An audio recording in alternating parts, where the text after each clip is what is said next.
ტრადიციულად ქალაქ თბილისში. საქართველოს ფოლკლორის ეროვნული ფესტივალი გრძელდება. მეორე ტურის კონცერტს ამჯერად გორმაუმა სპინძლა და მასში შიდა ქართლის სამცხე ჯავახეთისა და მცხეთა-მთიანეთის ანსამბლები, ასევე ინდივიდუალური შემსრულებლები და მგალობელთა გუნდები მონაწილეობდნენ.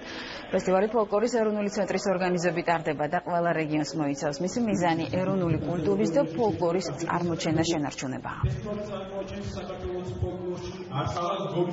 არის ძალიან მნიშვნელოვანი ფესტივალი ფოლკლორის ტებისთვის და არა მარტო ქართული კულტურის მოყვარულებისთვის და კონცერტები ძალიან ისეთი მრავალფეროვანია და ჩვენ ვაგრძელებთ ასევე დასავლეთ საქართველოში გვექნება ქუთაისში კონცერტი, ასევე ფოთში, სადაც დასავლეთის სხვადასხვა კუთხის ანსამბლები მიიღებენ მონაწილეობას. ფესტივალები რა დღეს ასაც ტარდება, ეს დიდ საქმეს აკეთებს. ახალგაზრდები შოხები რო აცვიათ და გამოდიან და ქართულად რომ ღერიან, ქართულად რომ ცეკვავენ, ეს უნდა შევინარჩუნოთ, იმიტომ რომ ეს არის ძალიან დიდი განძი ჩვენი სიმდიდრეა ჩვენი და ამას მოვლა და პატრონობა უნდა.